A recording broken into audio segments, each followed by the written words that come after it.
This engaging manhwa begins with the entire class taking a physical fitness test. Everyone bought stimulants from the teacher except our protagonist. He simply doesn't have money for those expensive stimulants.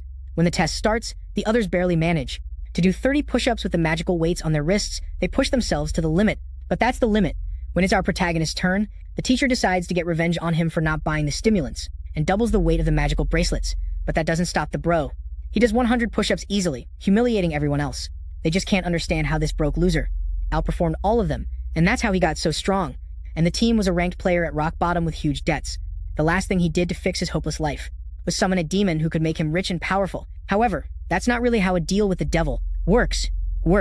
He learns this the hard way when lightning strikes from the sky and ends his pathetic life right then. Moments later, he wakes up with a terrible headache because he still has an important project to finish. When our boy looks at his own reflection, he's completely shocked by his own face staring at the gigantic white tree in the sky. He wonders what's going on, and then a mysterious being congratulates him for summoning it, granting exactly 3 wishes. This panics him for a moment, and he finally realizes he's been sent to another world at first. He thinks he's the protagonist of some story, and the floating book that grants 3 wishes, and is a golden finger that grants wishes. Thinking 3 wishes are too few, he has a brilliant idea and boldly asks for 10 wishes. As if the first wish upon hearing this, the demon book perks up, realizing quickly that this is not its original summoner. The demon transforms into its true form after realizing a new soul entered Joe's body. Our boy is confused and wets his pants seeing the monster, who tells him it devoured the original soul of the body and that he should take control. He soon realizes he was sent to the wrong world and tries to get out as fast as possible. Even so, the demon snaps its fingers and immediately sets the body on fire because the mere idea of breaking the contract will make him suffer endless hellish punishment. His screams echo through the streets, and the demon thinks it's time to end that nonsense, since the boy really was as pathetic as he thought. At that moment, our protagonist with bodily experience, the healer, has an idea. He claims it's not considered breaking the contract if the demon's punishment makes it impossible for him to fulfill his part. Hearing a mere human try to negotiate with him, the demon is intrigued. Joe smiles, saying he would have already taken his body by force if that were possible. He confidently states that this was just a test of his willpower, and that he proved to be more than worthy. His bold statement makes the demon laugh, and he declares he's the first human to even think about making a deal with the devil himself. Suddenly, he has the chance to sign the contract, and the demon agrees to give him a fresh start if he fulfills just one of his wishes. However, the bastard also makes his first wish to get 1,000 more wishes. The demon rubs it in his face that he has no choice but to accept, since otherwise, he'd be practically dead. With no choice, he tells his new boss the deal is sealed, and signs the contract, risking his own soul.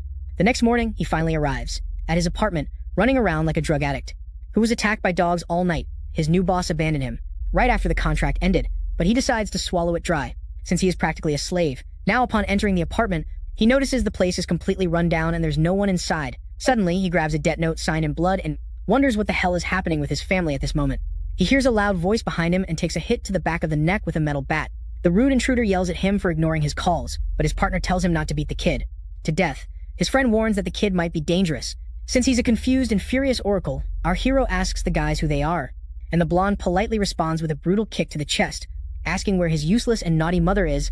Then the guy criticizes him for having a dumb mother, who exhausts herself trying to pay off the debts of a lazy son. Like him, he mocks the fact that his mother doesn't realize that he will always be trash and calls both him and his mother a waste of oxygen. Suddenly, Joe remembers the childhood time when he told his mother he didn't want to be a loser anymore. He had a nightmare where his mother worked so hard, she died of exhaustion, and he deeply worried that if that could happen one day.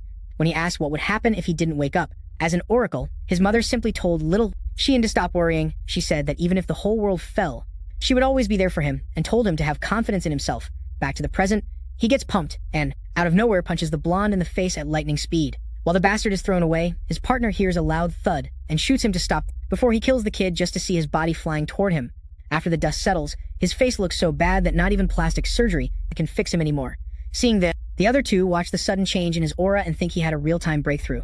Meanwhile, our boy throws his coldest look yet and tells the filthy bastards to shut their filthy mouths, deciding they need to teach a lesson to the rank brat.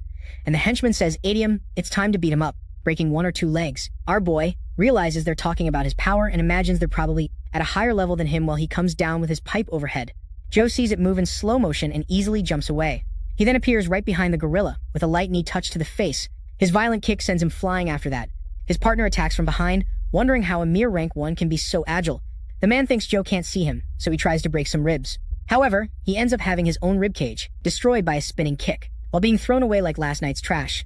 The guy can't believe what's happening. The man begs for mercy from our guy because he only came loving linen to collect the loan money. Hearing this, He tells the loan shark to tell his boss he'll get the money at the right time. So he needs to relax and get the hell out of his life. The henchmen shudder at his words and quickly leave through the front door. At that moment, Joe asks the demon if he's there, and Goldfinger is surprised that the amateur managed to sense his presence. He replies that he felt his power flowing strongly through his body, and the demon tells him to be grateful for the help. Our boy flatters him excitedly, calling him boss, and says he doesn't need to be afraid of anyone if he borrows his power. This irritates the demon because a mortal peasant shouldn't even use. Think about using the power that could easily end his life. If he used it beyond his limit, you're shocked to hear this, and asks the boss how he can fulfill his wishes. If he's not strong enough, Goldfinger assures him he will get stronger with the rewards, but warns him to forget about using his power for now. Our hero is quite disappointed to hear this, but Goldfinger thinks to himself that it's insane how well he wields his power. It makes him wonder if Joe is secretly his destined partner. After that, he asks the boss about his second wish and what to do next, but the demon simply tells him to forget it and do whatever he wants for now. Ready to hear that, he sighs, since he still has a lot to learn about the new world, and it seems his new body won't be that useful after all. He grabs Joe's phone to get a better idea of what the boy's life was like. First, he notices he hasn't received a single message or call from family, but when he opens a message from his sister, what he sees leaves him completely speechless. She sent him a message some time ago, asking him to come as soon as possible because their mother had fallen into a coma. Later at the hospital, he burst through the door in suspense. Inside, he saw a girl who seemed to be his sister, bent over in deep worry in front of their mother's bed. He takes a moment to realize the atmosphere is painfully uncomfortable, which makes sense, since he ignored his sister before. He approaches her and looks at the woman in the bed, who is supposedly his mother. He can't believe how bad her condition is compared to the memory he has of her in his mind, and wonders if it's all Joe's fault, with a guilty look. He apologizes to his sister for being late and asks how their mother is, but she just smiles angrily, asking what excuse he'll give this time. She repeats all the stupid excuses he gave in the past about training and summoning demons. Suddenly, she explodes at him, unable to believe he can't even go see their mother, who fell into a coma because she worked herself to the bone paying off their debts. He falls silent when she says their mother almost died because she ran out of money to pay the hospital bills. After settling his endless debt, after venting, she says that's enough. He hands her a card with 6 months of expenses, saying he'll take care of their mother alone. He sweats, confused, asking what that means, and the sister calmly replies that he's dead to her. Later, outside, Goldfinger feels his dark emotions and wonders why the human girl's words hurt him so much. The demon assures him he wasn't the one who caused the problem, but he remembers that Joe's sister reminded him of himself, who once made the same mistake.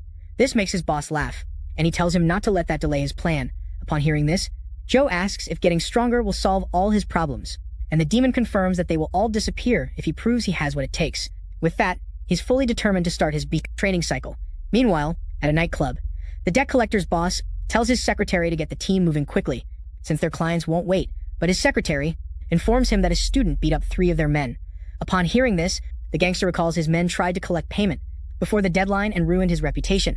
His secretary says she'll unite them, but also explains it's a serious problem. Since the student beat men who were way above his level, this catches the boss's attention, who quickly grabs the report with Joe's profile. He thinks the boy is much stronger than he looks because no skill allows a level 2 beat level 3 in the end.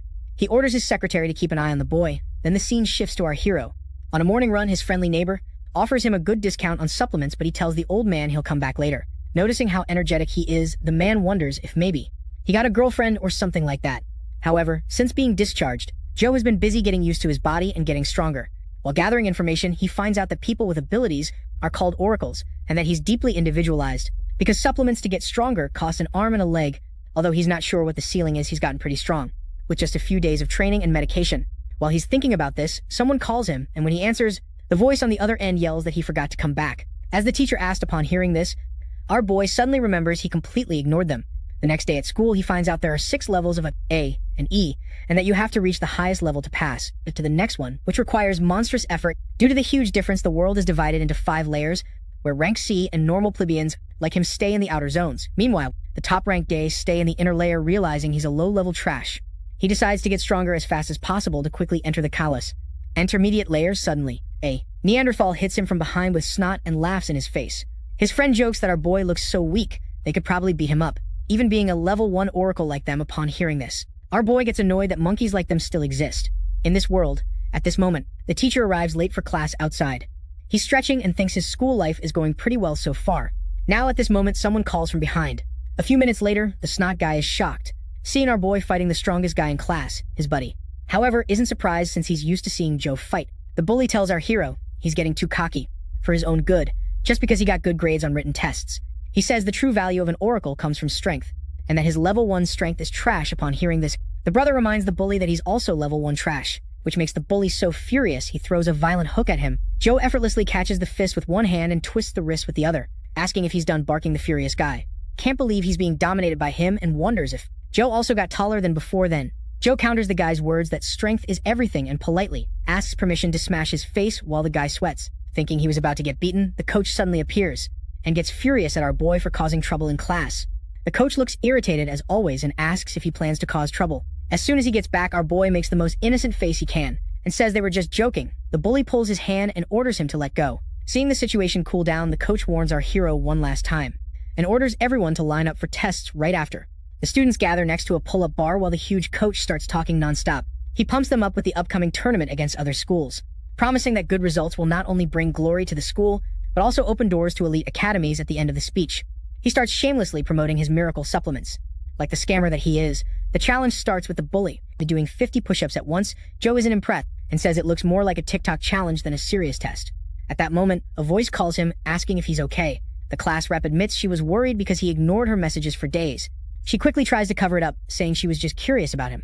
But our guy reassures her, saying nothing happened. Changing the subject, she asks why he refuses to buy the teacher's shady supplements. Joe bluntly answers that he's broke. She tries to warn him about the consequences of skipping the purchase, but his name is called before she can finish. Wishing him good luck, he sends her away. She manages only 25 push-ups before failing, but the coach reminds everyone she bought 2 bottles from him and magically boosts her score to 35. Suddenly, our guy realizes this is the real reason why all the students buy those expensive junk supplements. Otherwise, they risk getting expelled. Finally, Joe steps up for his turn at the bar. The coach narrows his eyes, aware that our hero hasn't bought a single bottle. A crooked smile spreads across his face, and as he decides to set an example so Joe won't buy his low-quality products. Meanwhile, Joe watches the pull-up bar and the wristbands, noticing they look normal at first glance but suspects there's some trick behind them. As soon as he grabs the bar, his eyes widen in shock. His body suddenly feels heavier, and he quickly realizes the crystals embedded in the wristbands are adding extra weight. Even so, our guy refuses to give up, realizing the crystals must have a weight limit. Insisting, he keeps doing reps like it's nothing. The other students watch in disbelief, stunned to see the supposed weakling easily surpassing them. They lose their minds when Diogo surpasses him without any reps, shouting that he must be at least at the 2nd level. When he finally lets go of the bar, a crowd surrounds him, bombarding him with endless questions. Meanwhile, the coach freezes, wondering if the boy was secretly taking stimulants. Fear sets in when he realizes the students might not need his shady supplements anymore. At that moment, he gives a devilish smile, plotting an evil plan against our hero. The scene cuts to the principal, furious on a phone call about the cancellation of the 2nd-level events. He argues the school has insufficient resources and barely survives with third-rate students. The man on the other end of the line bluntly responds that the system is searching for elite oracles, and that's why the money is being funneled to the best schools, slamming the phone down. The principal slaps his forehead, frustrated, realizing the school lacks resources to produce a single elite oracle. His eyes land on a black crystal locked inside a glass dome, as he racks his brain trying to figure out how to keep the school running. The thought is interrupted by trainer Gigi's voice calling from outside the room. The coach enters and proudly presents a list of names that, according to him, will ascend to elite oracles. The principal examines the paper and immediately realizes that all the students listed barely reach the 1st level, but the coach sells them as prodigies. The coach then says there's one student who isn't fit to become an oracle, and the principal bites the bait, asking who it is. The story returns to our hero, walking toward the principal's office with the demon by his side. The curse book asks what he did this time, but Joe remains silent. Standing outside the door, he remembers how bad the director's reputation is, and hopes nothing bad happens at this meeting as he reaches for the doorknob. Flames burst in front of him, catching him completely off guard. The demon lights up excitedly at the trigger he mentioned, finally appearing. He orders Joe to quickly track the object, but Joe starts complaining about how ridiculously bad the timing is. His thoughts are interrupted when the director himself breaks the silence, telling him to stop wasting time and come in for the interview. Joe politely asks why the director called him the man. He flips through his school records and asks the student what he thinks it takes to become an oracle without waiting for an answer. The director himself replies, saying it all comes down to money.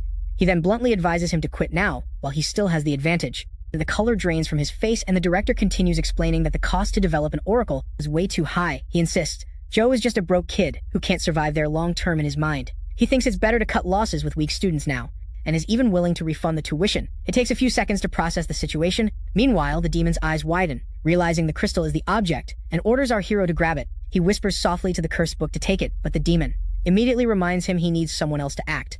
Joe pauses, lost in thought, realizing he urgently needs to get into the city's center, which means he can't afford to get kicked out. No matter what, he pulls himself together and remembers that no student from that academy has ever passed. Level 2. That's exactly why those students are considered so valuable.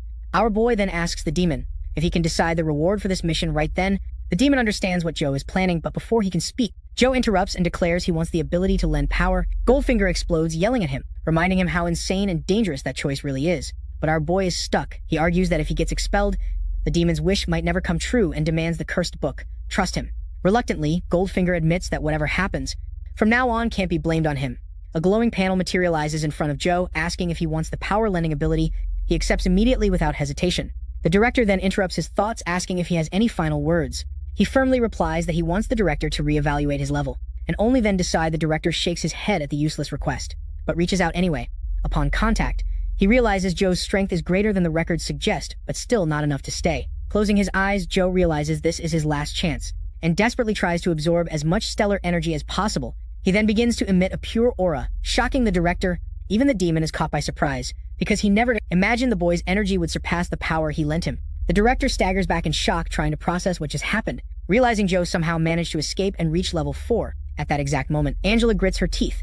The man pulls himself together and calls our boy, telling him to join the next school tournament. Joe blinks surprised, trying to understand why the director's tone changed so suddenly. Once the dust settled, he concludes that the guy probably wants to shut down the school, and the trash Lita uses it to show off. In front of the education department, the director admits that to survive, he wanted to eliminate the useless students and then apologizes for getting Joe into this mess. As a reward, he grants him a full scholarship and 6 bottles of supplements per week. He makes it clear that our hero needs to represent their school because the entire future of the academy depends on him. Sensing the man's desperation, our boy shoots and asks if he can keep the black crystal on the shelf. The director explains that it is carved from black star crystal, originally brought by the former director, and represents the school's faith. But then he sighs that if the school collapses, its symbol will mean nothing, so he agrees to hand it over. Our hero responds confidently, promising to give his all to win the tournament. The director then changes the subject and asks how he got so strong. Joe pretends he was hiding his strength all along. The director almost chokes, thinking that masking a level is the ultimate move of a pro player, and swears he won't tell anyone. At that moment, a woman enters the room and the director instructs her to accompany Joe to the elite room shortly after. She explains that the entire second floor is reserved only for the elite. Changing the subject, she casually asks what kind of connection he has with the director, but Joe ignores her without saying anything. At that moment, Coach Gigi rushes in, apologizing, saying he begged the director to reconsider the decision, but it was no use. The teacher interrupts him, clarifying that Joe is not being expelled, but transferred to the elite class. She adds that the director is looking for him, which makes the coach lose his color. Later that night, he drags himself back to his tiny apartment and throws himself on the bed. He murmurs to himself, wondering how a broke kid like him manages to reach level 4 in such a short time. The demon immediately interrupts, reminding him of the mission at hand. Goldfinger warns that his power won't fool humans forever, and he admits he already suspected that. Even so, he argues that since he has free supplements and escaped expulsion, life doesn't seem so bad now. Looking at his phone, he realizes the real crisis is still the mountain of debt, and that he needs to come up with a plan to make money fast. The next day at school, he looks more depressed than ever, looking around at the dusty, rundown area. They wonder what kind of dump he just walked into out of nowhere. Someone calls him. A man appears in the distance, asking him to come closer with a huge smile. They start talking, and the man apologizes for not finding him sooner since he's always swamped with school tasks. The guy introduces himself as Professor Jang. Joe immediately asks if he's really the only teacher there. Jake scratches his head, admitting the school isn't doing very well, and that he's the only one assigned to the advanced class. He adds that they use the innermost part for training, and that's why the outer hallways are just gathering dust. Pushing the door, the professor reassures Joe not to worry, insisting the facilities are still top-notch. He even promises things will never be boring again, while our hero just watches with his mouth open. The interior doesn't match the exterior at all, and it's like an international-level gym. His teacher explains that all the students are doing self-training and offers to introduce him. He thinks the place looks like a 5-star gym with energetic students, although he notices some throwing glances at him. The professor then calls everyone to introduce the newbie. He bows politely and greets them respectfully, but a redhead in the back immediately starts causing trouble, crosses his arms and smiles. He mocks Joe, telling him to stop pretending and admit that he used connections to get in. The teacher scolds him, shouting at Wing Hall to behave and explaining that Joe was transferred solely because of his skill. The guy doesn't believe it. He narrows his eyes like a predator spotting easy prey, and out of nowhere challenges Joe to a fight. The students instantly get excited, thrilled to see a duel for the first time in years, and start spreading rumors. A blonde student in the back asks what's going on, and a pink-haired girl explains that a fight is about to start. This piques the blonde's interest, who quickly asks more about this supposed transfer student. Back to our hero.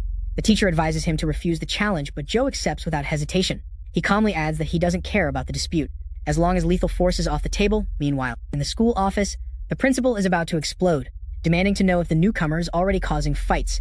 The teacher explains over the phone that our guy accepted Wayne Hall's challenge. Returning to the fight, neither side backs down as they face off, radiating an aura of madness. The principal finds it strange, but assumes the kid just wants to test his current level, so he authorizes the duel in the arena sometime later. The two students sit at separate desks while the teacher goes over the rules. First, no outside interference is allowed, and second, both fighters must compete at the same star level. Wenhao finds it hard to believe Joe is also a first star, rank or oracle, and the teacher then finishes the instructions, sternly reminding them that hitting vital points is absolutely forbidden. The two opponents start circling each other while the teacher reminds them that lethal force is not allowed under any circumstances. He continues saying that the loser cannot retaliate afterward. Regardless of the outcome, a clean hit to the face or a surrender immediately ends the duel. With a wave of his hand, the teacher signals the start, hoping to finish quickly.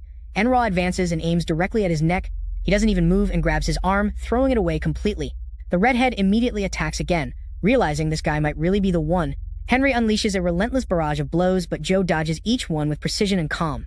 Frustrated, Wenhall suddenly changes strategy and tries to land a kick, his leg spinning in the air, and the redhead delivers. His signature move, the wind hook, Joe manages to block it with his arm, but the redhead smiles. Assuming the fight is already decided from this position, he surprises him with a solid kick to Wayne Hall's neck. The redhead tries to recover, questioning how the hell this guy knows martial arts. Trying to hold himself up before falling, Wayne Hall. He thinks the only thing that matters now is protecting his face at all costs. But as soon as he turns, Joe calmly taps him on the nose with a closed fist and an ironic smile. He asks if that means victory, leaving Henry frozen in disbelief. The arena falls silent for a moment until Professor Jean declares Joe possibly the winner, when Hall couldn't believe he had actually lost to someone, and everyone was shocked by the result. A shocking outcome of the match. They thought our guy was way too strong. Meanwhile, he thought the match ended too quickly, but still managed to learn something from it. He then asks Enra if he has any complaints. Now watching the match, the coach can't believe what he's seeing. Since Enra is an elite player who had professional training, but still lost to a guy who was just promoted to the elite class, he thinks our guy has hidden talent, exceptional, and that the director told him to give special treatment to the children. Suddenly, the director appears and congratulates our boy, telling him to follow us, because he wants to talk about something important. The pink-haired girl is amazed by the scene, while the yellow-haired guy says they definitely need a guy like him in their strong class. The director asks our boy if he likes the elite class, and he replies that besides the students' excessive enthusiasm, there's nothing special. The director says he will get used to it because the strong always attract attention. He also advises him to focus on his studies, and the school will do everything it can to help him. Upon hearing this, our boy thinks the director now trusts him, so he decides to ask if he knows any way for students to make money fast, but he tells him to keep focusing on training so he can make more money in the long run, and that the school can also help financially if his family is going through a tough time. Our kid tells him it's none of that, and thinks he now needs to find another way. While training at the gym, he remembers he must be careful because the school has very strict policies against student loans. He wonders where he can learn to make some extra cash. But suddenly, the yellow-haired guy appears in front of him and compliments his combination. He then asks our boy who he is, and he repeats the same question. Meanwhile, the girl tells Sheen he's being rude, and apologizes to our boy because he can be a little annoying sometimes. She introduces herself saying she's Sue, and that the pain on her side is Sheehan. She tells him that both are her superiors and can help him if he's confused about anything. The annoying guy then says they are a team from now on, and he is the team leader, so he will personally take care of him. He then asks our boy about the combat technique he used against Wenhao, but our hero says he doesn't know anything about such techniques. The leader is surprised when our boy tells him the move he used was just a reflex. He says Wenhao will be furious when he finds out. Sheehan quickly says he'll explain it to him. She explains that combat techniques are super special moves that a person learns from scrolls or memory stones. The more mastery over them, the stronger they become. There are many different types, and strong fighters combine these techniques in their fighting styles. Sheehan then tells him that Wenhao used a lower-level combat technique in the fight, known as the hook kick. Upon hearing this, our boy thinks this must be the reason he couldn't block the kick properly, and that he'll have a better chance of winning if he can acquire such a technique. He asks if they are rare, and the leader explains that the rarity depends on the ranking. The school teaches basic techniques, but they can only learn the most powerful ones under two conditions. They either buy them or someone shares them with them, but they're really expensive. In the current market, even one basic unranked technique can cost about 500,000 ostentating if both tell him they have one combat technique and can show it if he wants. Joe thinks the two must be very rich because such a large amount is nothing to them. Suddenly he realizes he can ask him about different ways to make quick money. He asks if there's a fast way to make money, but says he doesn't want to do anything illegal, like robbing a bank. Sheldon says his only option is the Blackwater District, but Joe quickly advises him not to say. He says his only option is the Blackwater District, but Joe quickly advises him not to say such nonsense. Then he says he heard that anything can happen there, but the school forbids students from entering that district. After that, The leader asks our boy how much money he needs for the technique, and he answers about 300,000. Both check their accounts immediately, but they are completely broke. Meanwhile, our kid thinks he'll take a look at the Blackwater district after school anyway, because he really needs the money. Now he arrives at the district using the maps, and thinks it's pretty close to home. No one can think he's a student. Since he's no longer wearing the uniform, he even asks the boss what he thinks about the district but gets not a single answer. From what he heard, the outer zones don't have strong fighters, and their power level is equal to a level 4 oracle, so he can easily handle anyone if the situation gets worse. He's sure he can at least escape safely. After looking around more carefully, he thinks that area was definitely abandoned and wonders if this is really the miracle zone, but he still sees faint footprints around that lead him to a hidden secret path. He finally reaches the miracle zone after carefully passing through the path. In the miracle zone, our boy sees the dirty environment and all the shady businesses. He thinks no one talks about this place, because there are no laws and literally anything can be done to make a profit. After seeing all this, he gets a glimpse of hope that he really can make enough money to pay off his debt suddenly. He asks the henchmen chasing him how long they plan to follow him. One of them praises his sharp instincts and says he planned to attack when he was completely careless, but now the situation's changed and he's going to defeat him in front of everyone. He says he's seen many boys like him before, rich kids who come disguised to the Blackwater district and then become their prey. Joe thinks he's some kind of idiot since he himself is completely broke. The henchman then says he's an oracle, so trying to escape will be useless. He says if he wants to live, he just has to follow their orders and empty his pockets.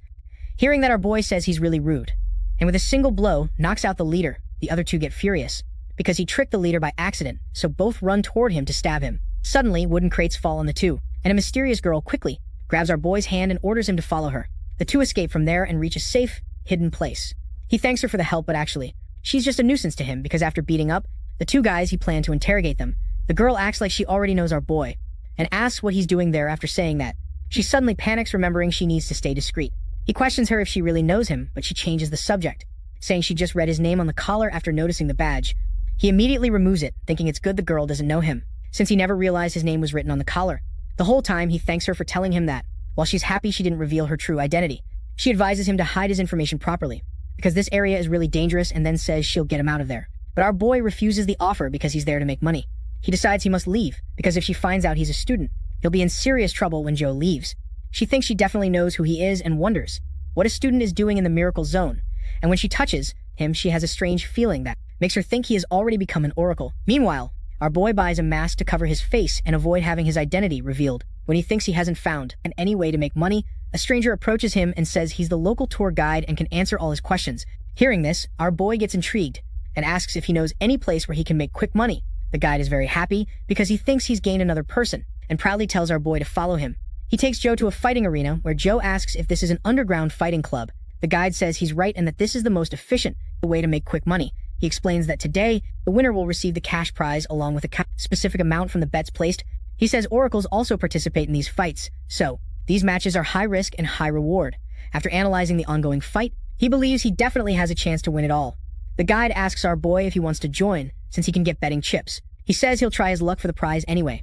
Following our boy, the mysterious girl also enters the fighting club and starts looking for him. Suddenly, she sees our boy standing inside the ring and wonders what he's doing there. The ugly guy is showing off in front of Joe, saying he's a seasoned fighter, but our boy knocks him out with a single punch. The crowd finds it boring, because all fighters are knocked out with one punch. Our boy thinks he should end this as fast as possible, and he also deals with the next two fighters shortly after. Seeing these fights, the club boss gets confused, because he let him fight since he looked weak. The lackey tells him that after watching all these fights, all the fighters quit, and the customers are demanding refunds because they think all these fights are fixed. Immediately, the boss orders his subordinates to organize a special fight because he won't let him leave with all the prize money. Meanwhile, he defeats his last opponent and asks if he can keep the cash prize now. The announcer says the crowd is all hyped about these fights, so they organize a special match. Our boy thinks they never planned to hand over the cash prize. On the other hand, the lackeys bring a cart with the monster tied to it. The announcer says the special fight will be against the Nephilim, also known as the Abomination. And seeing Joe, he's genuinely surprised. The NPCs detach him from the cart, and the freak falls to the ground like a corpse. They immediately run out of the ring and lock it tightly. Bro stands there thinking about what's happening. Suddenly, the freak wakes up from sleep. With a threatening expression on his face, a fat guy in the crowd comforts the girl, saying he can easily defeat the monster with a single punch, but in reality, he almost pissed his pants after seeing the beast. The mysterious girl wonders how something like that can be here.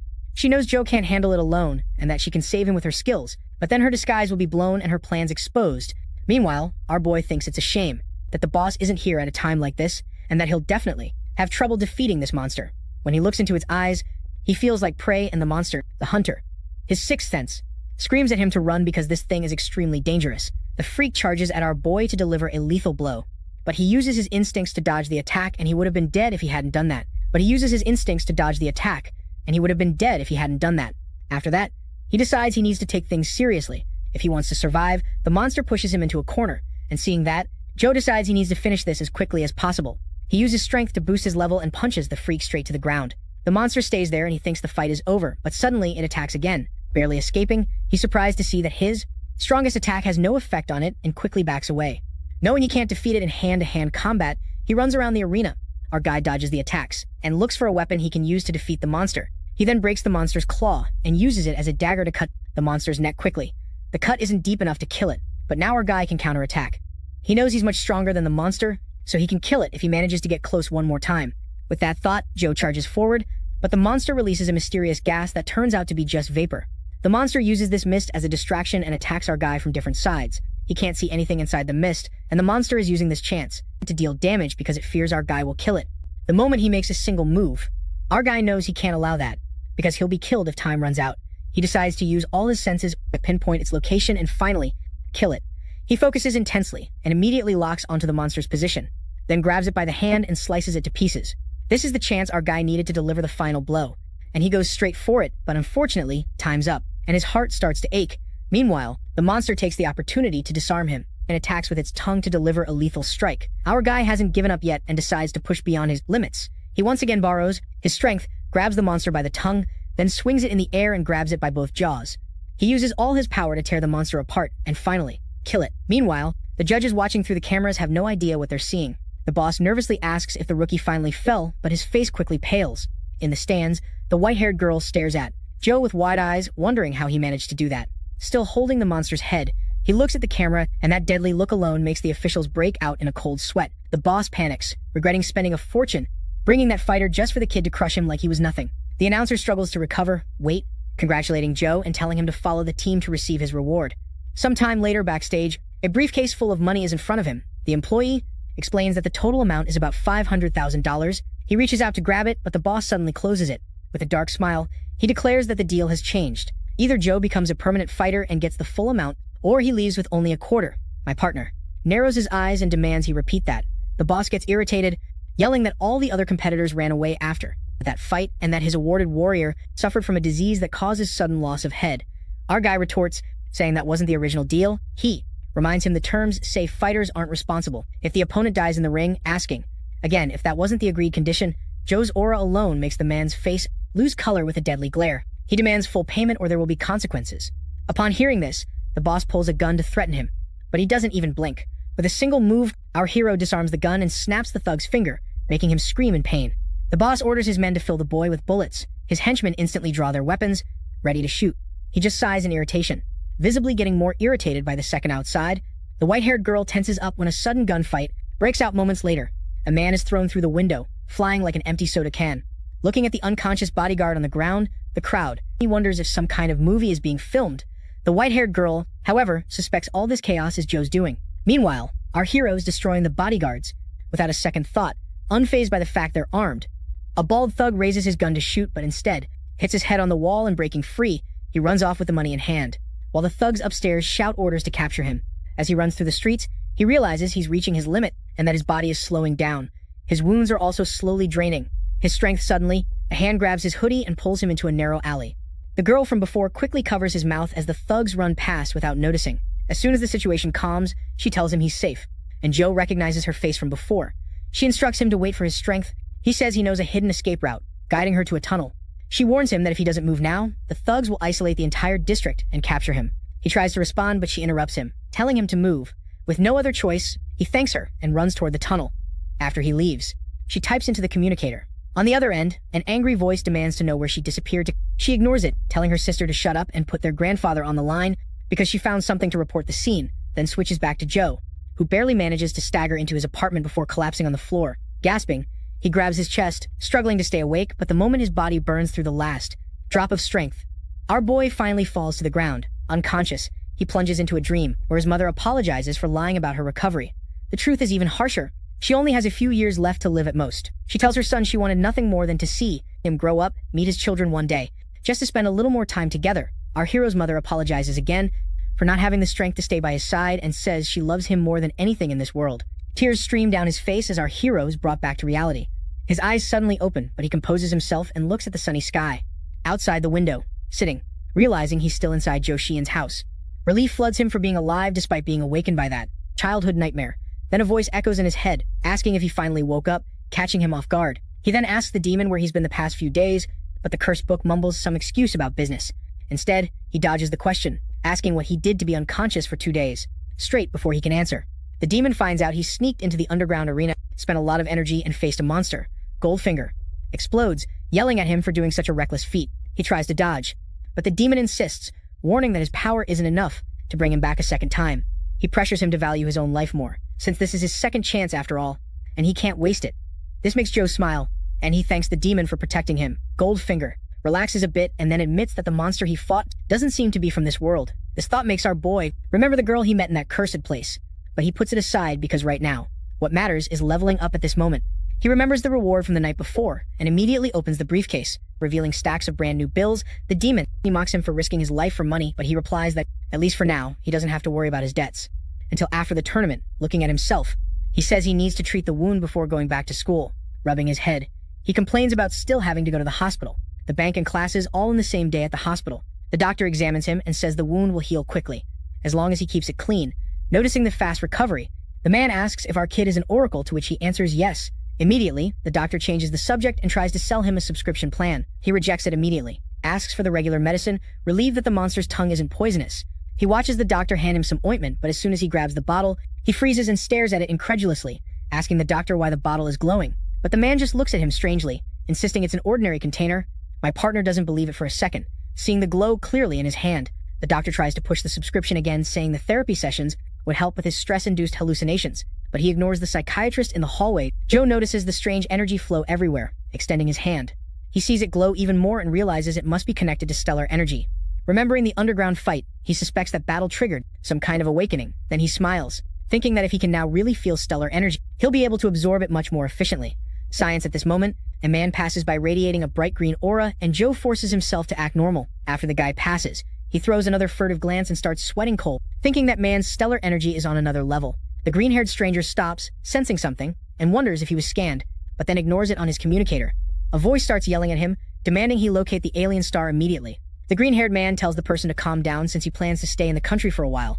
The voice snaps back, reminding him that the chief's prophecy marked the alien star as a level boss threat that needs constant monitoring. Taking off his dark glasses, the green-haired man smiles and says the chief worries too much. He declares that if the alien star really is their enemy, he'll crush them without hesitation. The next day at school, the principal starts scolding our boy for missing classes and calls. He apologizes and says he got involved in some personal matters. The principal softens his tone, showing more concern than anger, but he reassures him and asks if it's because of the tournament. The old man shakes his head and explains he has full confidence in him for the tournament instead. He asks if the school can help him if he's really in trouble. He reminds our boy that the school's main priority is to help support the elite oracles. Joe smiles and tells him not to worry, promising to give his all in the tournament, which finally reassures the principal. Shortly after, Sheen and Sue run to catch up with him and ask what happened. Sheehan remembers our boy. They run to catch up with him and ask what happened. Sheehan remembers our boy, mentioning a combat technique before, then searches his pockets. Pulling out a credit card, he explains they managed to gather $300,000 for him and that he can always pay later. Upon hearing this, he freezes in surprise, realizing how seriously the two took his words. He thanks them, but admits he changed his mind about the technique. At that moment, Wenhall appears with a common shyness and offers $50,000 as an apology for his previous behavior. Our hero thanks him for the idea, while Sue starts interrogating the redhead, asking if he has any hidden motives. Wenhall admits he just wanted to make up for calling Joe an imposter, and now hopes they can be friends. Sue leans in and whispers to him, asking if they should let the guy in, and he shrugs, saying he doesn't care. Sue then turns to Wenhall and asks if he minds being the fourth member, and he replies that the ranking friend doesn't matter to him. Shane immediately tries to boss him around, telling him to get a bottle of water, which triggers a heated argument between the two. Joe just smiles, realizing he's found some real friends. The scene then quickly shifts to him, running on a treadmill, remembering that oracles absorb more energy during physical training. However, the absorption rate ends up being painfully slow. Even with the training equipment attached, most of the energy still leaks out. Joe imagines this must be the reason why so many people never get past level 1 and tells himself he needs a better method. Quickly, that's when Sheehan intervenes and suggests a duel fight, claiming it works much better than boring solo training. Suddenly, our hero realizes that Sheehan might be on the right track since he awakened his new ability. During that fight, with this thought, he orders Sheehan to gather everyone. Moments later, Sheehan and Sue launch a combined attack against him. He repels them, satisfied with the results before telling the two to rest. He points out that they've been fighting for over an hour. While Sheehan and Sue are panting, Sue admits he thought he was joking when he mentions solo training, and Sheehan adds that this training method is incredibly effective. He then looks at Enra, saying it's his turn now, and the redhead smiles, more than ready to jump into action. Observing the group, Joe concludes the theory is correct, since everyone's absorption rate is increasing and the level up faster than ever. As for him, with a naturally high absorption rate, he can take the test further in this world. The supplements are diluted to keep them safe, but even so, people with low absorption hardly benefit from using them. In contrast, the power-lending ability is 100 times more concentrated than any supplement, and if he absorbed it recklessly, his body would literally explode. But if he could control the flow and absorb it slowly, leveling up at an insane speed could be possible. With this bet in mind, Joe activates the ability, immediately releasing one of the heavy auras, the brute force of energy, catching him off guard, but it makes sense, since the ability allows him to increase 2 energy levels at once. Tensing up, if he forces the energy to form in a thin, controlled flow and starts absorbing it, his body contracts under strain, with every muscle screaming from the overwhelming pressure. Focusing all his willpower, Joe notices how fast the energy fills him, faster than anything he's ever felt before. Then panic hits, and his body seems about to explode. Seeing no other choice, he points his hand upward and releases the excess. The energy explodes in waves, forcing his friends to shield themselves from the crushing pressure. They can't believe what they're witnessing, grumbling in shock about how Joe suddenly became so powerful. That's when Goldfinger appears, drawn by the commotion. The demon freezes at the sight before him. Joe, drenched in sweat, calmly tells him he managed to absorb the power. The demon can hardly believe the boy succeeded. Then he wonders aloud if Joe is really his long-awaited soulmate. He asks the boss if he said anything, but the boss changes the subject, saying he's glad our boy isn't dead. After hearing all the fuss, the coach comes running and asks what happened. This tells him Joe was the one who released all that energy. The coach is surprised to see the amount of stellar energy and immediately asks the assistants to bring the measuring device. After measuring our hero's power, they discover he has already become a level 3 oracle. At first, the coach can't believe what he sees, but then runs to the director's office to share the news, since he is the first level 3 oracle the school has seen in a long time. Meanwhile, Sue asks how he managed to level up so fast and asks him to teach her the method. He tells her it's because of all the training he's been doing and decides next time he'll do it privately, to avoid causing unnecessary trouble. Hearing this, the three get excited and increase the intensity of their training. On the other hand, our boy asks the boss why he wasn't mad at him this time. He says he's used to it now. Goldfinger can use all his powers if he wants, just to level up quickly, since he needs Joe to get stronger, but tells the demon not to worry. He's been storing a mountain of stellar energy, and as soon as he gets used to this new strength, he'll level up again. Just like that. The boss hears this and falls into complete silence. Time flies, the competition is approaching, and our hero trains as a full team until the big day finally arrives. The whole group cheers as they enter the venue. Sue gets excited because she can't believe they actually made it there, and says her mother would be proud, showing off her knowledge, pointing out that this year has the highest number of participants. So far, Henry interrupts and asks if he's ready for the level 4 key. The guy gets annoyed for not leveling up in time to participate, but Joe just shrugs off the director's words, still echoing in his head. Give it your best, and if things get too complicated, quit. There's no shame in living to fight another day. Since the arenas for levels 3 and 4 are separate, the three split up, preparing on their own. Meanwhile, the director and coach enter the VIP area, looking around like kids in a candy store. The coach laughs, saying this is the kind of luxury they were hoping for, all thanks to the school finally sending a fighter to the level 4 category today. Suddenly, Director Wang appears and congratulates him for producing 2 high-level students in just a few months. The director acts humbly and says it's nothing to do with him. It's all because of the students' hard work. He only helped meet their needs. He also thanks Wang for the help, since he provided all the important information about the competition. After the reform, the government announced scholarships for the winning schools, and because of these scholarships, the tournament's difficulty will also increase. Suddenly, an arrogant guy says a hillbilly crashed the VIP room and is causing all this commotion. The director wants to respond, but Wengui interrupts and says not to mess with them, since they are all school directors who have already won the competition. The director says all of this is in the past, and no one really knows who will win the competition. The white-haired guy tells Rue to enjoy the scene for the first and last time, so he can remember her clearly. The coach asks the director if the students will be okay, since they are participating in a competition of a high level for the first time, or then asks the coach what he thinks of his students. He replies that they are all talented, and Joe is a prodigy. He's much more talented than any genius. The director tells him they just need to believe in the students. In the stands, the group cheers for Joe, but she's worried about him and very nervous, since it's her first time here.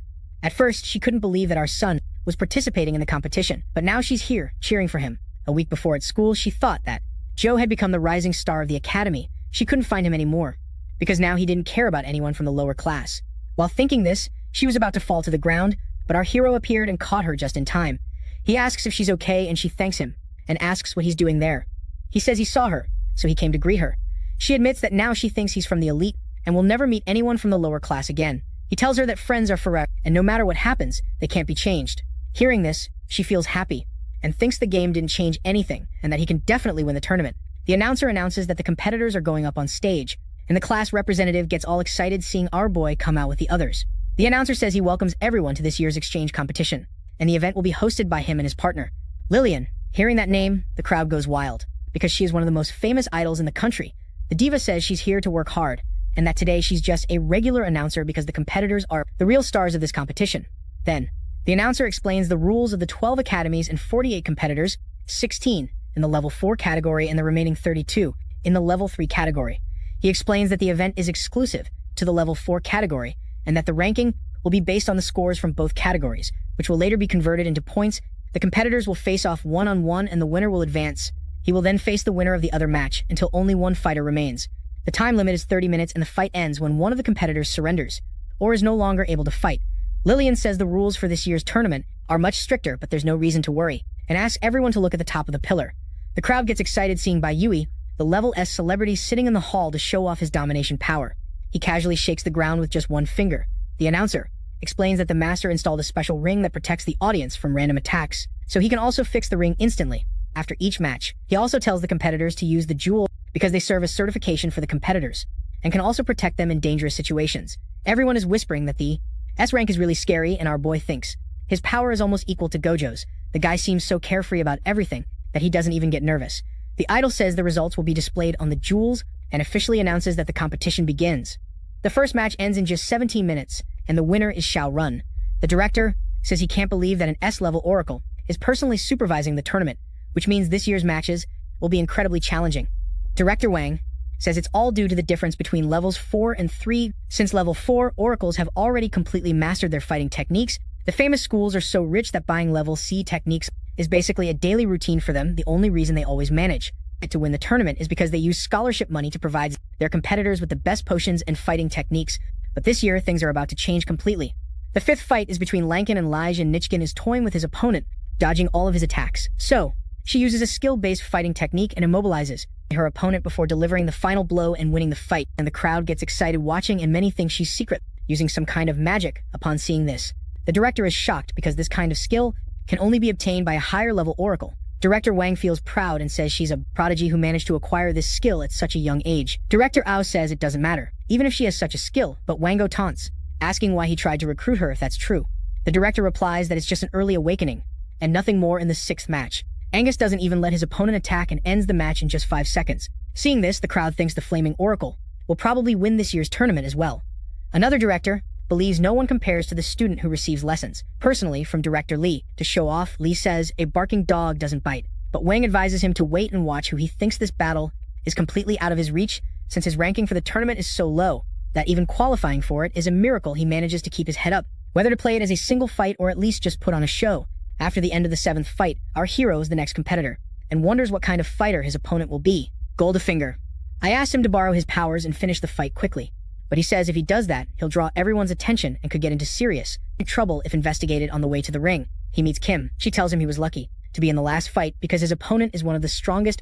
His fighting technique is so powerful that not even a rank D oracle can fully withstand it. Our boy asks if it's not dangerous to use such a powerful technique in low-rank fights, who explains to him that the gem can block a lethal attack, but he will still suffer a lot of damage, because that's the harsh reality of the competition. Having said that, he asks why she's helping him, and she replies that they're allies, because they share the same goal: to defeat all the arrogant fools. Before leaving, she says she hoped he would help her, but since his opponent is so powerful, it would be great if he could at least wear him down a bit. Upon hearing that, he starts wondering if his opponent is really as strong as she makes him seem. Finally, the last fight of the first round is about to start, and the crowd cheers loudly.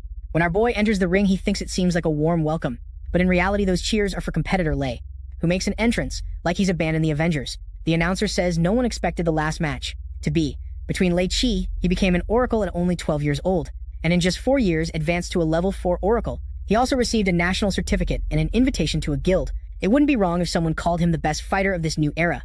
Upon seeing him enter the ring, the crowd goes wild and starts cheering for him. The class representative gets worried because no one is cheering for our boy. A random guy in the crowd tells her that Lei has so many fans because he's strong and handsome. On the other hand, his opponent just looks like any other guy. With a bad temper upon hearing him say that, she replies that she's rooting for Joe because he's a genuinely kind and good-hearted boy. After that, the two start arguing, and everyone around starts wondering what exactly is going on. Everyone is excited to see how the genius will perform in this fight, and if he will manage to defeat the undefeated Liangwang Academy. The announcer says the fight will start now, but Lillian interrupts him, asking if he forgot to introduce one of the fighters. He quickly apologizes and admits he forgot amid all the excitement. Then he introduces Joe as the star of the Lady Oracle Academy, and that this is the first time their academy is participating in the competition. Other than that, he has nothing remarkable. This makes people wonder if the school should have at least given him a technique before the tournament started. The crowd starts talking bad about him and wondering how someone like him could fight against a genius.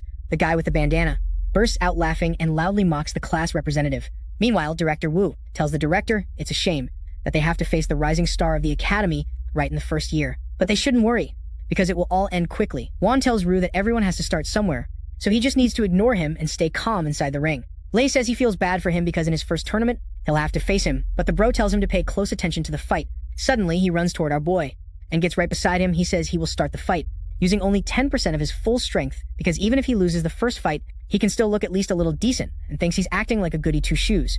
But he gets annoyed, because he already told him once to fight normally. At that moment, the announcer says the genius can't contain his excitement and announces that the final match of the first round officially begins with that. Lei uses his speed to attack our boy, and he moves so fast, it looks like he used the shadow clone jutsu to make several copies of himself. Besides that, they all attack at the same time. All the competitors watching think it will be extremely difficult to defeat the genius, and Director Ru thinks no one can beat him. The genius thinks our boy isn't moving because he can't see him, and believes the only one who could give him trouble is Wang. Thinking this is finally the end, he prepares to deliver the final blow. But as he approaches, Joe asks if he's not going to dodge, before landing a violent punch on his face. Seeing this, everyone is shocked at the possibility of something like that happening. Our boy countered Lei's attack and landed a punch instantly. The genius usually manages to dodge any attack with his speed, but the main question now is whether he was just careless or really couldn't dodge. Everyone in the crowd starts thinking our boy used some kind of trick, because no one else can hit the genius. Seeing this, he wonders if he broke some hidden rule that determines who can land the first strike. One tells the director that his student clearly has an impressive skill. Director Wu says he must be cheating because no one is faster than Lei. But the director replies that if they were cheating, the higher-ups would have caught them already. The director tells him to be quiet because he's setting a terrible example. With his whines and barks, he suggests they watch the match in silence, because it's not over yet at this moment. Pikachu also shouts, insisting it's not finished. He admits he didn't take Joe seriously before and now swears he's going all out. Lightning surrounds him as he delivers another strike, shouting that his powers are almost under control. Lei keeps summoning even more lightning, but our boy stays calm without even blinking. He finds it almost funny that Lei has so much star energy built up inside him. Suddenly, a yellow lightning bolt passes through Joe. Catching him by surprise, the guy dodges against the barrier and bounces around the arena like a hyperactive pinball, gaining speed with every hit. The announcer shouts that Lei is about to use his trump card. While Lillian keeps adding useless tricks, Lei smiles. Convinced he's already secured the victory, he dives down to deliver a powerful kick. Our boy doesn't bother dodging or defending. Instead, he calmly lands a single punch straight to Lei's face. The combined momentum of his charge sends Lei crashing uncontrollably across the arena floor, and Joe shouts that he should have attacked earlier, when he still had a chance to win. The announcer then declares Pikachu has fallen again. This time, the stone turns red, confirming that the Pokemon can't fight, while the announcer celebrates Joe's victory. He briefly wonders if Lei will be okay, although the stone should have prevented any fatality. The crowd erupts, stunned by how quickly the match ended. A defeated Lei, who moves on to the second quarterfinal match and secures the win effortlessly. Next comes Wang, who crushes his opponent easily without any effort. The crowd finds the beast's strength uncontrollable, but most eyes turn to Ju. The messy-haired boy then shoots a deadly glare that freezes the entire section in fear. In the fourth match, Ren from another Oracle school faces our boy and fights fiercely. However, Joe dodges every strike. With the precision of a veteran, he ends the fight with a light punch to Ren's head that throws him to the ground. Watching from above, the officials comment that our boy hasn't used any combat techniques yet, relying only on raw energy control. One wonders if he might be hiding his true level, or worse, using drugs, which would be a serious violation of tournament rules. Back in the arena, the announcer starts promoting the semifinals, calling the match to face another fighter, Liu. He freezes mid-sentence. When dark-suited officials enter the stage, the audience murmurs confused, wondering who they might be. The inspector orders our hero to use special equipment and release his star energy. The crowd realizes these are tournament inspectors and begins to stir. Suspecting Joe is being accused of cheating, the boy starts sweating, thinking he might have gone too far, and makes a note to limit his powers. The inspectors read the results, which indicate the readings are stable and within limits. They then announce to the crowd that the competitor is not cheating, They then step back and the announcer shouts incredulously that our hero is officially confirmed as level 4, and the semifinal is cleared to start. The crowd processes this for a moment, then goes wild, realizing our hero is truly legit. On the other side of the stage, Lou starts trembling, and his face turns pale realizing this as the match begins. It ends instantly when Joe knocks him out with a decisive blow. The announcer almost loses his voice shouting into the microphone while Lillian keeps adding useless catchphrases in the stands. Director Wang turns to our director praising him for producing a student like him. The boy accepts all the comments with satisfaction and the other directors who had mocked him before rush to praise him too. He smiled politely, although the attention makes him a little uncomfortable on the other side. Lee and Yu watch with obvious irritation, annoyed by the sudden crowd of suck-ups. Our director allows himself a proud smile, thinking Joe really kept his promise and preserved the school's honor back to the arena. The last semifinal is announced, and Kim steps onto the stage with tense determination. In front of her, one steps forward, with eyes shining with the hunger of a predator, as if he had just spotted his next prey. Kim's juniors shout encouragement from the stands, distracting the beast for a split second. She notices the gap in his guard and advances, preparing the strike. With the cloud hand in motion, she lands the blow on his chest. Hang doesn't stumble, just looks slightly annoyed, and then stares at her. His confidence begins to crumble, as panic sets in realizing the hit barely scratched him. Wang easily grabs her wrist, asking if she really thinks she's talented. She retorts, telling him to back off, and elbows him in the face. He doesn't even blink and says he finds the situation hilarious. Desperation drives her next move, as she fires another burst and traps him tightly with her magic. Until he looks like a mummy, she then uses wind-style kicks and strikes relentlessly around his body. But for a moment she relaxes a bit, convinced all her hits landed and must have caused some damage. That hope instantly fades when Hank suddenly appears behind her like a ghost. Draining the blood from her face, she tries to turn incredulous, wondering how he moves so fast, but it's already too late. He strikes her with his bloody fury arts and throws her against the barrier that opens. As shards scatter, she lands on her knees, barely able to breathe, while the announcer states Wang is now in the lead. The younger students avert their tearful eyes, unbearable in the village. Being completely devastated, Director Wang clenches his fists, silently begging his star student to push forward. Shin remains still as she stares at the red tag beside her. Her voice trembles as she whispers that she can't afford to lose here. The sight of the red tag takes her to a flashback at school where she entered a room full of worried students. A girl who was crying told her that if the academy closed, she would be forced to quit school despite her dream of becoming an oracle. She then hugs the two girls in a comforting embrace, promising not to let that happen, and swore at the time that she would win the tournament to bring the academy the funds needed to keep running. Although the black-haired girl didn't seem convinced, she insisted she had never broken her word. The girl then rummaged in her pocket and took out a handmade red amulet to bring luck. That moment warmed Kim's heart, and she promised to fight with all her strength back to the present. She reaches for the amulet, whispering again that she made a promise. Wang doesn't care and steps on the amulet without concern, mocking if that's all she can do.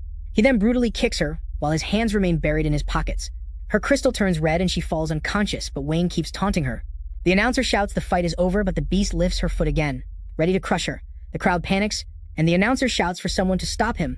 The spectators watch horrified, wondering what the monster plans to do. Director Wang's voice falters as he begs for someone to save his student. An officer demands the Master Byaja, but the guy remains calm, claiming the situation is under control.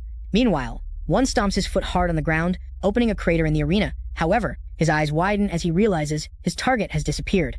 Our hero is now there holding someone in his arms. Having saved her just in time, he calls out to the beast, asking if this is the kind of bullying his school teaches. Wang turns around with fury in his eyes and shouts Joe's name.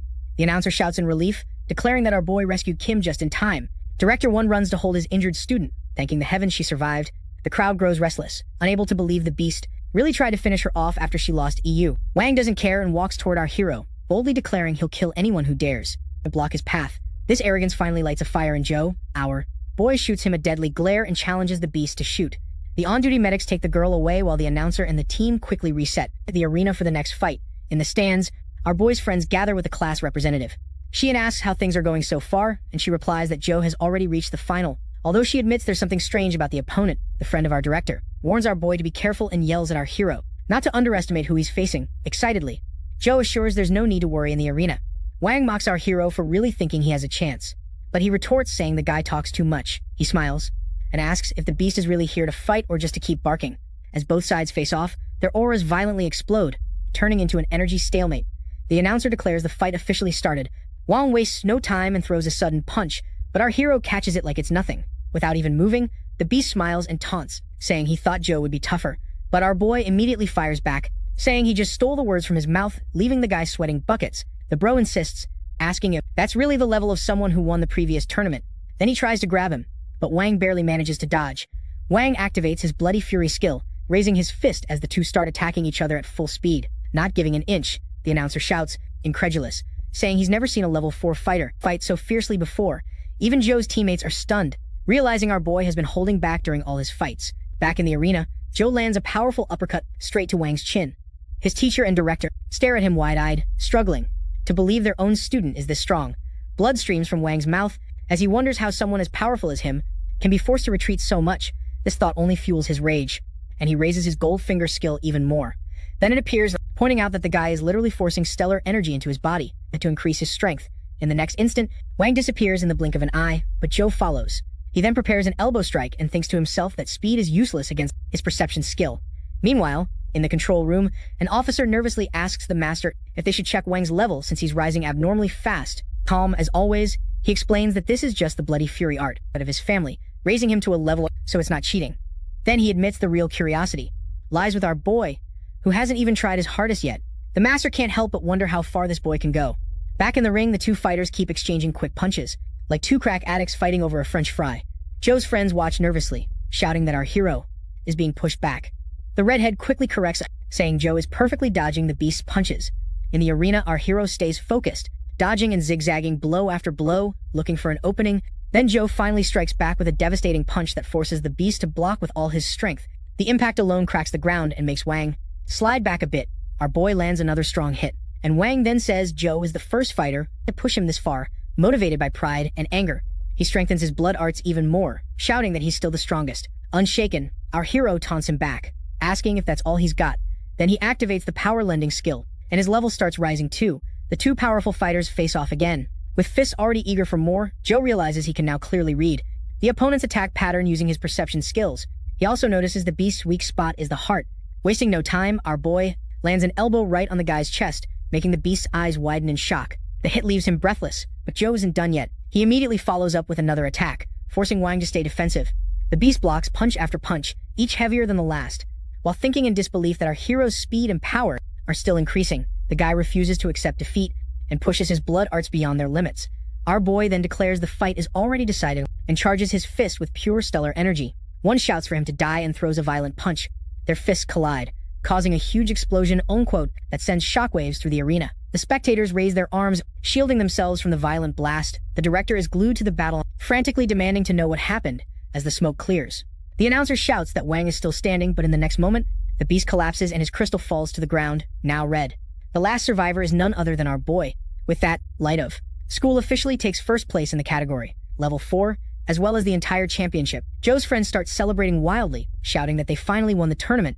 The teacher and principal also applaud him, shouting that he made the school proud. Tears run down the director's face as he declares they no longer need to beg for money. While the teacher remains impassive in the face of the dramatic reaction, the same principals who mocked him before now rush to congratulate him, shamelessly sucking up to save face. Meanwhile, Wang's director is furious at the humiliation, and even last year's runner-up is at a loss for what to do. Much to the director Lee's surprise, his supposed ally completely abandons him and runs off without looking back.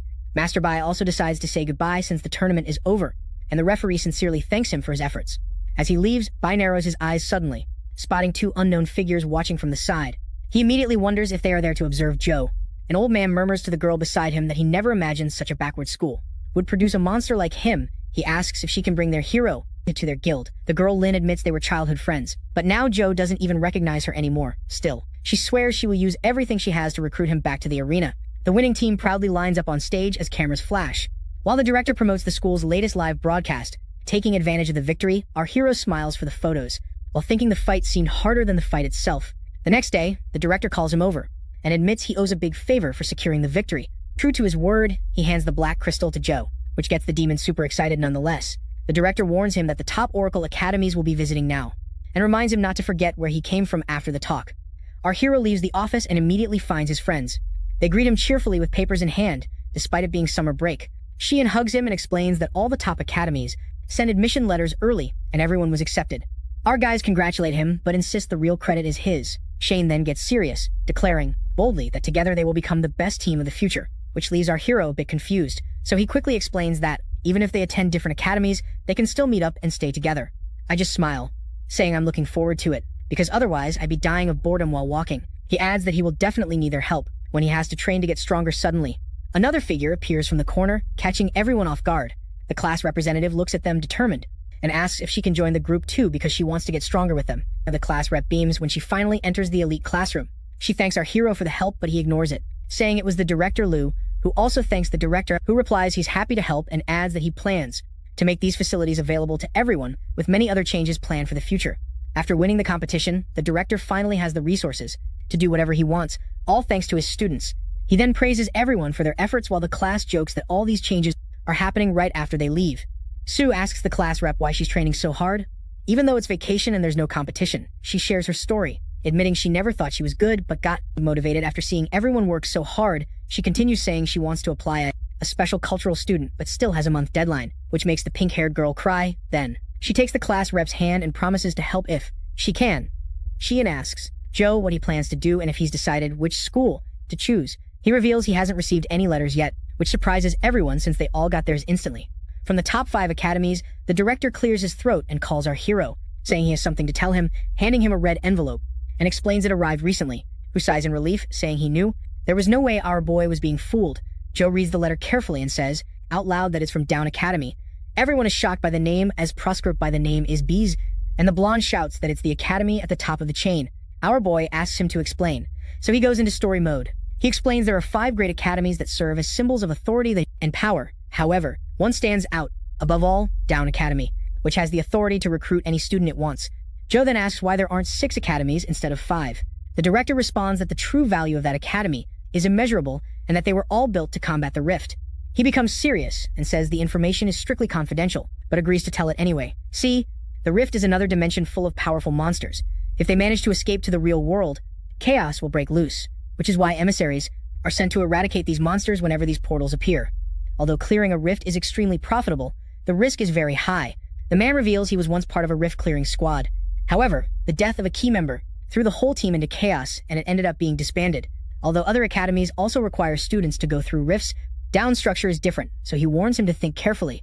The director assures Joe that other academies are still open for him to join and that he shouldn't risk his life. However, he's already decided and says he will join Down. The big guy smiles as if he already knew the answer and comments that he will surely reach new heights. Sheen hugs him and says they will get stronger together. Then the rift will be a breeze for everyone. The blonde then realizes the deadline is only 10 days while it usually lasts about half a year, making our hero sweat. Our hero tells them he needs to prepare and that he can't train the class representative, but the class reassures him, saying he will manage. Back at his apartment, he starts making a list of everything. At that moment, the demonic book appears and makes the crystal float in front of him as he extends his arm. He touches the crystal and absorbs something from it. The black crystal falls to the floor and shatters, making our hero almost have a heart attack. Joe is devastated and complains that he wanted to trade the crystal for money. Goldfinger tells him to forget it, since now it's useless, and asks how the visit to the school went. He reveals he was accepted into Down Academy, a perfect place to make money and get stronger. The only problem is that he will have to loot rifts. The demonic book tells him that the rifts are nothing to fear, since the star energy originates from there.